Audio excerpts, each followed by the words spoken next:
যুদ্ধবিরতির চুক্তি ভেঙে হরমুজ প্রণালীর নিয়ন্ত্রণ নিয়ে আবার উত্তপ্ত মধ্যপ্রাচ্য। মঙ্গলবার রাতভর ইরানের বিভিন্ন লক্ষ্যবস্তুতে হামলা চালিয়েছে যুক্তরাষ্ট্র। এর মধ্যেই মার্কিন প্রেসিডেন্ট ডোনাল্ড ট্রাম্প বলেছেন, থামার নির্দেশ না দেওয়া পর্যন্ত হামলা চলবে। এছাড়াও ভবিষ্যতে হামলার লক্ষ্যবস্তু ইরানের বিদ্যুৎ কেন্দ্র, সেতু সহ গুরুত্বপূর্ণ অবকাঠামো। যুক্তরাষ্ট্রের হামলার জবাবে কুয়েত, বাহরাইন ও জর্ডানে মার্কিন বাহিনীকে লক্ষ্য করে হামলা চালিয়েছে ইরান। আরও জানাচ্ছেন নাহিদা রিন্থি। হরমুজ প্রণালীর নিয়ন্ত্রণ নিয়ে দিন দিন তীব্র হচ্ছে যুক্তরাষ্ট্র ও ইরানের সংঘাত। মঙ্গলবার রাতভর ইরানের দক্ষিণাঞ্চলীয় শহর, উপকূলীয় দ্বীপ এবং হরমুজ প্রণালীতেও ব্যাপক হামলা চালিয়েছে মার্কিন বাহিনী। এরই মধ্যে মার্কিন প্রেসিডেন্ট ডোনাল্ড ট্রাম্প বলেছেন, তিনি থামার নির্দেশ না দেওয়া পর্যন্ত ইরানের ওপর হামলা চলতে থাকবে। আর ভবিষ্যতে ইরানের বিদ্যুৎ কেন্দ্র ও বিভিন্ন সেতু লক্ষ্য করে হামলা হবে বলেও জানান তিনি। আমি যতক্ষণ না বলবো যথেষ্ট হয়েছে ততক্ষণ মার্কিন বাহিনী ইরানে হামলা চালিয়ে যাবে। এরপর আমাদের লক্ষ্য হবে বিদ্যুৎ কেন্দ্র ও সেতুগুলো। শেষ পর্যন্ত আমরা সবকিছুই ধ্বংস করব। আজ রাতে এবং আগামীকাল রাতেও হামলা করা হবে। আলোচনার টেবিলে না আসলে তাদের সব বিদ্যুৎ কেন্দ্র ও সেতু গুঁড়িয়ে দেব। যুক্তরাষ্ট্রের হামলার জবাবে মঙ্গলবার কুয়েত, বাহরাইন ও জর্ডানে থাকা মার্কিন বাহিনীকে লক্ষ্য করে হামলা চালিয়েছে ইরানের ইসলামিক বিপ্লবী গার্ড IRGC। এদিকে ইরানের বন্দরগুলোর ওপর পুনরায় অবরোধ আরোপ করেছে যুক্তরাষ্ট্র। তবে হরমুজ প্রণালী দিয়ে চলাচলকারী জাহাজগুলোর ওপর 20% শুল্ক আরোপের পরিকল্পনা থেকে সরে এসেছেন ট্রাম্প। একই সাথে হরমুজ প্রণালীর ওমান সংলগ্ন জলপথ দিয়ে চলাচলকারী জাহাজগুলোর সুরক্ষা নিশ্চিত করবে যুক্তরাষ্ট্র। যুক্তরাষ্ট্রের সেন্ট্রাল কমান্ড এক বিবৃতিতে জানিয়েছে, হরমুজে মোতায়েন আছে 21টি মার্কিন জাহাজ। এর মধ্যেই মঙ্গলবার রাতে হরমুজ প্রণালীতে সংযুক্ত আরব আমিরাতের 2টি সুপার ট্যাঙ্কারে হামলা হয়েছে। এতে 2 জন ক্রু আহত হয়েছেন, নিখোঁজ আছেন কয়েকজন নাবিক। এ ঘটনায় ক্ষোভ জানিয়েছে উপসাগরীয় দেশগুলো। তাদের অভিযোগ, যুদ্ধের সাথে কোনো সম্পৃক্ততা না থাকা সত্ত্বেও হামলার শিকার হচ্ছে তারা। তাই হামলার নিন্দা জানিয়ে বিবৃতি দিয়েছে কুয়েত, বাহরাইন, কাতার এবং সংযুক্ত আরব আমিরাত। অন্যদিকে জাতিসংঘ মহাসচিবকে চিঠি দিয়েছেন ইরানের স্থায়ী প্রতিনিধি আমির সাইদ ইরাভানি। সেখানে তিনি লিখেছেন, যুক্তরাষ্ট্র ভুক্তভোগী নয়, বরং আগ্রাসী শক্তি। সাধারণ নাগরিক এবং বেসামরিক অবকাঠামোর ওপর যুক্তরাষ্ট্রের ইচ্ছাকৃত হামলা যুদ্ধাপরাধ এবং মানবতার বিরুদ্ধে অপরাধের শামিল বলেও চিঠিতে উল্লেখ করেছেন তিনি। নাহিদা রিন্থি, ৭১। ইরান যুদ্ধে যুক্তরাষ্ট্রের সামরিক বাহিনীর নিহত সদস্যের সংখ্যা বেড়ে 14 জনে দাঁড়িয়েছে। জুলাইয়ের শুরুতে আরব সাগরে হেলিকপ্টার বিধ্বস্ত হয়ে এক নৌবাহিনীর পাইলট নিহত হওয়ার পর এই সংখ্যা বেড়েছে। মার্কিন বার্তা সংস্থা AP এই খবর জানিয়েছে। সোমবার পর্যন্ত সংঘাতে আহত মার্কিন সেনা সদস্যের সংখ্যাও বেড়ে 414 জনে পৌঁছেছে। মার্কিন সেন্ট্রাল কমান্ড সেন্টকমের মুখপাত্র ক্যাপ্টেন টিম হকিন্স জানান, আহতদের অধিকাংশই মস্তিষ্কে আঘাতজনিত সমস্যায় ভুগছেন। এর আগে কুয়েতে একটি কমান্ড সেন্টারে ইরানের ড্রোন হামলায় 6 সেনা নিহত হন। পরে সৌদি আরবের প্রিন্স সুলতান বিমান ঘাঁটিতে হামলায় আহত এক সেনা 1 সপ্তাহের বেশি সময় পর মারা যান। এছাড়া ইরানের বিরুদ্ধে মার্কিন সামরিক অভিযানে সহায়তাকারী একটি KC-135 জ্বালানি সরবরাহকারী বিমান ইরাকে বিধ্বস্ত হলে আরও 6 সেনা সদস্য নিহত হন। মোট 414 জন সেনা সদস্য আহত হয়েছেন, যার মধ্যে সোমবার যুক্ত হওয়া একজন মার্কিন বিমান বাহিনীর সদস্যও রয়েছেন। তবে ওই সদস্য কিভাবে আহত হয়েছেন তা স্পষ্ট করেনি সেন্টকম।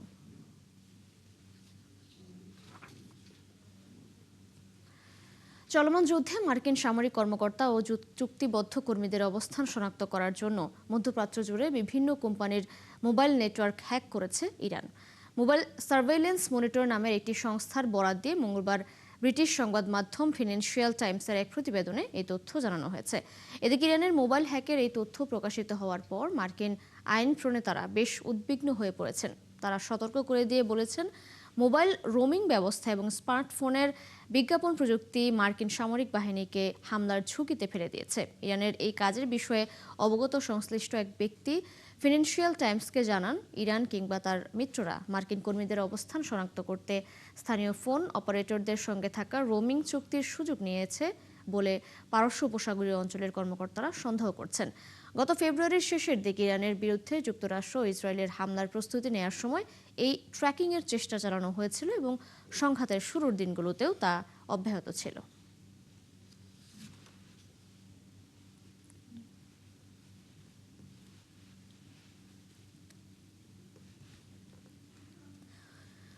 হরমুজ প্রণালীতে কেশম দ্বীপের উত্তরে দুটি জাহাজের সংঘর্ষের পর 23 বিদেশি নাবিককে উদ্ধার করেছে ইরান। দেশটির আধা সরকারি বার্তা সংস্থা ফার্স এই তথ্য জানিয়েছে। প্রতিবেদনে বলা হয়, সংঘর্ষে একটি বাল্ক ক্যারিয়ারের জাহাজের কাঠামো গুরুতর ক্ষতিগ্রস্ত হয় এবং এতে পানি ঢুকতে শুরু করে। পরিস্থিতির অবনতি হওয়ায় জাহাজটির ক্যাপ্টেন জরুরি ভিত্তিতে সবাইকে সরিয়ে নেওয়ার নির্দেশ দেন। ফার্স জানায়, জাহাজটির সব নাবিককে নিরাপদে কেশম দ্বীপে স্থানান্তর করা হয়েছে।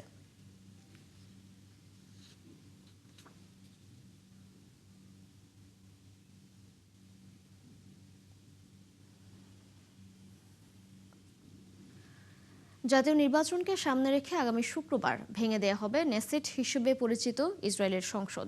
এরপর 27 অক্টোবর অনুষ্ঠিত হবে জাতীয় নির্বাচন। মঙ্গলবার এক প্রতিবেদনে এই তথ্য জানিয়েছে সংবাদ মাধ্যম দ্য গার্ডিয়ান।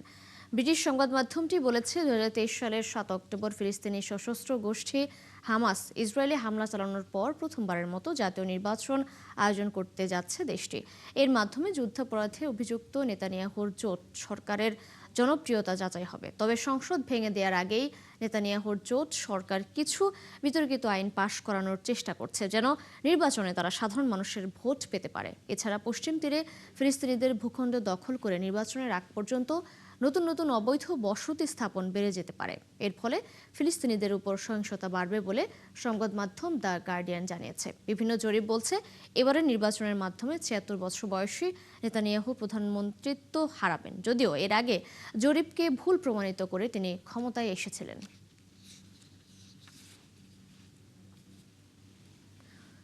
হরমুজ প্রণালীর উপর নির্ভরতা কমাতে সংযুক্ত আরব আমিরাতের পূর্ব উপকূলে নতুন বন্দর নির্মাণের পরিকল্পনা করছে দেশটির বহুজাতিক লজিস্টিক্স প্রতিষ্ঠান ডিপি ওয়ার্ল্ড।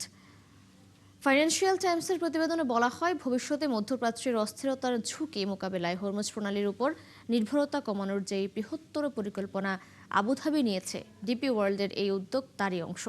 ইরান ও যুক্তরাষ্ট্রের অবরোধের কারণে হরমুজে জাহাজ চলাচল ব্যাহত হওয়ার প্রেক্ষাপটে এই পরিকল্পনা নেওয়া হচ্ছে। নতুন বন্দর নির্মিত হলে ওমান উপসাগরে ডিপি ওয়ার্ল্ডের কার্যক্রম আরও বিস্তৃত হবে। এতে হরমুজ প্রণালী ব্যবহার না করেই দেশটিতে পণ্য আনা নেওয়া সম্ভব হবে।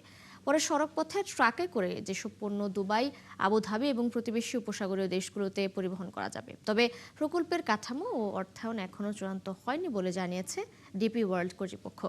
গত 2 দশকে বিশ্বের বিভিন্ন দেশে বন্দর ও লজিস্টিক্স নেটওয়ার্ক গড়ে তোলে ডিপি ওয়ার্ল্ড আমিরাতের অন্যতম বৈশ্বিক প্রতিষ্ঠানে পরিণত হয়েছে।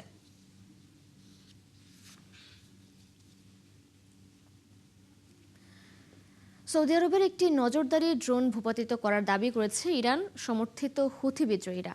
হুথি সামরিক মুখপাত্র ইয়াহিয়া সারি বলেন, মঙ্গলবার ভোরে আল বাইদা প্রদেশের আকাশে নজরদারির সময় ড্রোনটি ভূপাতিত করা হয়।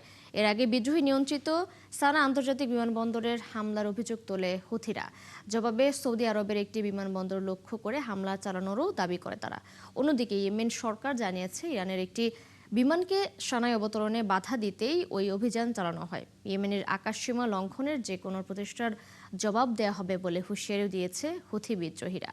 2022 সালের যুদ্ধবিরতির পর এটি দুই পক্ষের মধ্যে সবচেয়ে বড় পাল্টাপাল্টি হামলা। দায়িত্ব নেয়ার মাত্র 1 বছরের মধ্যে পদত্যাগ করেছেন ইউক্রেনের প্রধানমন্ত্রী ইউলিয়া সোভিরিদেনকো। মঙ্গলবার ইউক্রেনের পার্লামেন্ট তার পদত্যাগপত্র গ্রহণ করে। তবে তার এমন আকস্মিক পরিবর্তনে দেশটির কয়েকজন আইন প্রণেতা অসন্তোষ প্রকাশ করেছেন। এ বিষয়ে প্রেসিডেন্ট জেলেনস্কি বলেছেন, রাজনৈতিক কৌশল পরিবর্তনের জন্য নতুন মুখের প্রয়োজন। তবে এর বাইরে মন্ত্রিসভার রদবদল আনার আর কোনো কারণ স্পষ্ট করেননি তিনি। ইউক্রেনের শীর্ষ কর্মকর্তাদের জড়িয়ে বড় ধরনের দুর্নীতির একটি মামলা জনসম্মুখে আসার পর 1 বছর আগে সোভিরিদেনকোকে দায়িত্বে আনা হয়। তবে দুর্নীতি দূর করতে তিনি যথেষ্ট কার্যকর পদক্ষেপ নিতে ব্যর্থ হন বলে অভিযোগ তোলেন সমালোচকরা। বেলজিয়ামের রাজধানী ব্রাসেলসে নির্মাণাধীন একটি ভবনে আগুন লেগে শ্রমিক নিহত হয়েছেন। আহত হয়েছেন আরও কয়েকজন। এখনও 6 শ্রমিক নিখোঁজ রয়েছেন। স্থানীয় সময় মঙ্গলবার শহরের কেন্দ্রস্থলে নির্মাণাধীন ওই ভবনে আগুন লাগে। খবর পেয়ে দ্রুত আগুন নিয়ন্ত্রণে কাজ শুরু করে দমকল বাহিনী। নিচতলার আগুন নেভানোর সময় লিফটের শ্যাফট দিয়ে আগুন অন্য তলাগুলোতে ছড়িয়ে পড়ে। পরে অনেক চেষ্টার পর আগুন নেভাতে সক্ষম হন তারা। অগ্নিকাণ্ডের সময় সেখানে 2 শতাধিক শ্রমিক কাজ করছিলেন বলে জানিয়েছে ফায়ার সার্ভিস। নিখোঁজদের উদ্ধারে অভিযান চলছে বলেও জানান তারা। তবে কী কারণে অগ্নিকাণ্ডের ঘটনা ঘটেছে তা এখনও নিশ্চিত হওয়া যায়নি। বিষয়টি তদন্ত করছে সংশ্লিষ্ট কর্তৃপক্ষ।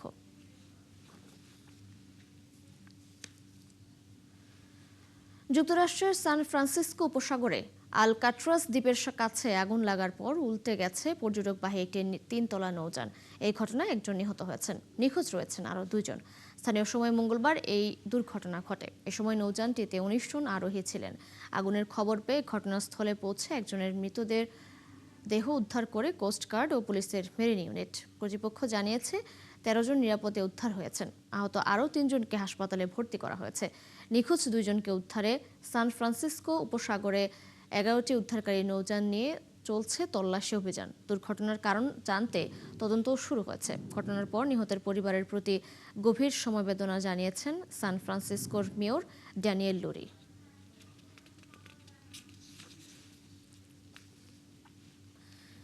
ভারতের শিক্ষামন্ত্রীর পদত্যাগের দাবিতে 17 দিন ধরে অনশন করছেন সামাজিক কর্মী সোনম ওয়াংচুক। দীর্ঘদিন ধরে এই প্রতিবাদ কর্মসূচি পালন করায় তার শারীরিক অবস্থার অবনতি হয়েছে। তারপরও অনশন ভাঙার কোনো ইঙ্গিত দেননি তিনি। বিভিন্ন পরীক্ষার প্রশ্নপত্র ফাঁসের ঘটনায় গত 20 জুন থেকে দিল্লির যন্তর মন্তরের প্রতিবাদ কর্মসূচি চালিয়ে যাচ্ছে অনলাইন ভিত্তিক প্ল্যাটফর্ম ককরোচ জনতা পার্টি সিজেপি। প্রথম থেকেই তাদের এই আন্দোলনে পাশে ছিলেন ওয়াংচুক। পরে তাদের দাবি আদায় না হওয়া 28 জুন থেকে অনশন শুরু করেন লাদাখের এই সমাজকর্মী। এদিকে ভারতের বিরোধী দলীয় নেতা অরবিন্দ কেজরিওয়াল ওয়াংচুককে অনশন প্রত্যাহারের আহ্বান জানিয়েছে। পাশাপাশি তার অনশন ভাঙার আহ্বান জানিয়েছেন উত্তরপ্রদেশের সাবেক মুখ্যমন্ত্রী অখিলেশ যাদব সহ আরও কয়েকজন বিরোধী নেতা।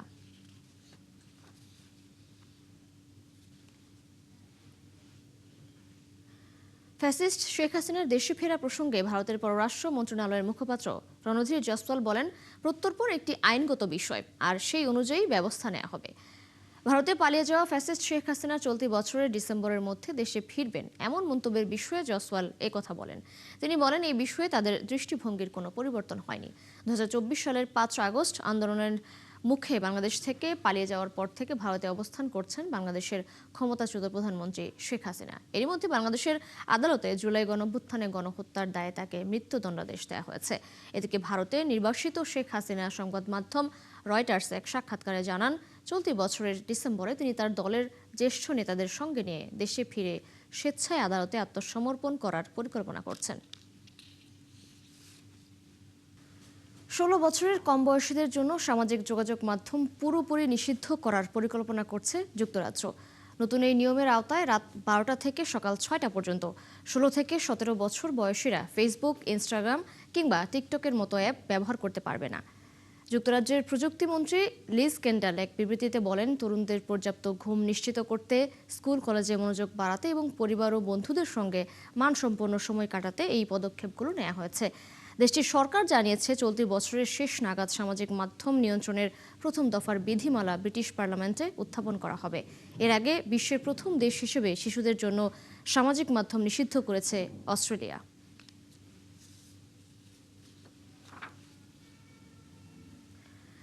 প্রাচীন রীতি, বর্ণিল লোকজ সংস্কৃতি আর ঐতিহ্যের মেলবন্ধনে প্রতি বছর উত্তর মেসিডোনিয়ার পাহাড়ি এলাকায় অনুষ্ঠিত হয় ঐতিহ্যবাহী বিয়ের অনুষ্ঠান। অনুষ্ঠানের সূচনা হয় বরের ঘনিষ্ঠ বন্ধুর ছোড়া বন্দুকের গুলির শব্দে। এরপর নানা পুরনো রীতিতেই সম্পন্ন হয় বিয়ে। বিস্তারিত নাহিদা রিন্থির রিপোর্টে। উত্তর মেসিডোনিয়ার প্রত্যন্ত পাহাড়ি গ্রাম গালিচিং। প্রতি বছর জুলাই মাসে এই গ্রামে সেন্ট পিটার্স ডে উপলক্ষে অন্যরকম এক বিয়ের আয়োজন করে গ্রামবাসী। আর অনুষ্ঠানের সূচনা হয় বরের ঘনিষ্ঠ বন্ধুর ছোড়া বন্দুকের গুলির শব্দে। সেই সাথে থাকে ঐতিহ্যবাহী পোশাকে সজ্জিত মানুষের চোখ ধাঁধানো নাচ আর গান। আমার মেয়ের বয়স এখন 3 বছর। আমি তাকে এখন থেকে ঐতিহ্যবাহী পোশাক পরাচ্ছি। আমি চাই সে আমাদের ঐতিহ্যের সাথে পরিচিত হয়ে উঠুক এবং একদিন এই গ্রামের রীতিতেই বিয়েতে অংশ নিক। এবছর গ্রামটিতে মার্টিনা ও আলেকজান্ডার বিবাহ বন্ধনে আবদ্ধ হচ্ছেন। 1991 সালে আলেকজান্ডারের বাবা মা তাদের বিয়ের দিন যে রীতি মেনে বিয়ের পিঁড়িতে বসেছিলেন, ঠিক একই রীতিতে এই নতুন দম্পতি ঐতিহ্যগুলো পালন করছেন। বিষয়টি আমার কাছে অন্যরকম অনুভূতি। 1991 সালে মেসিডোনিয়ার স্বাধীনতার ঠিক পরপরই আমার বাবা মায়ের বিয়ে হয়েছিল। সেই ছবি ও ভিডিও দেখে দেখেই আমি বড় হয়েছি। বিয়ের দিনের আনুষ্ঠানিকতা শুরু হয় বরের দাড়ি কাটার মধ্য দিয়ে। গাঢ় লাল ও সোনালী রঙের পোশাকে উপস্থিত সবার মাঝে বসে থাকেন বর, আর ঘনিষ্ঠ বন্ধু খুর দিয়ে আলতো করে বরের চোয়ালের দাড়ি কেটে দেন। এই কাজটি করা হয় পরিবারের কাছ থেকে বিচ্ছিন্ন হওয়ার প্রতীক হিসেবে। এদিকে ঐতিহ্যবাহী পোশাকে আর লোকসঙ্গীতের সুরের মূর্ছনায় ঘোড়ায় চড়ে অনুষ্ঠান স্থলে আসেন কনে। বিয়ের আনুষ্ঠানিকতা ঐতিহ্যের ওপর ভিত্তি করে গড়ে উঠলেও উৎসবটি বিংশ শতাব্দীর মাঝামাঝি সময়ে শুরু হয়েছিল। বর্তমানে এই ঐতিহ্য স্থানীয় বাসিন্দা এবং পর্যটক উভয়কেই সমানভাবে আকৃষ্ট করে। এমন আন্তরিক ও উষ্ণ পরিবেশে বিয়ের অনুষ্ঠানে অংশ নেওয়াটা দারুণ আনন্দের। বিষয়টা খুবই আকর্ষণীয়। অন্যদিকে বিয়ের সব আনুষ্ঠানিকতা শেষে শুরু হয় নাচ গান। প্রথমে বাহারি রং ও চুমকি বসানো পোশাকে বিয়েতে উপস্থিত নারীরা এবং কনে পরিবেশন করেন নাচ। এরপর পুরুষরাও নাচ পরিবেশন করেন, তবে তাদের নাচের ভঙ্গি বেশ কঠিন। সব মিলে সব আনন্দঘন পরিবেশে বিয়ের সব অনুষঙ্গ শেষ করে দুপক্ষ, আর ঐতিহ্যের বার্তা রেখে যান পরবর্তী প্রজন্মের জন্য। নাহিদা রিন্থি, ৭১। এই ছিল এখনকার আয়োজনে বিশ্বের আরো নতুন কিছু খবর ও বিশ্লেষণ নিয়ে দুপুর ১:৩০টায় আবারও হাজির হবে বিশ্বযোগ। সরাসরি সংবাদ অনুষ্ঠান দেখতে চোখ রাখুন ৭১-এর ফেসবুক পেজে এবং সাবস্ক্রাইব করুন ৭১-এর ইউটিউব চ্যানেল। থাকুন ৭১-এর সাথেই।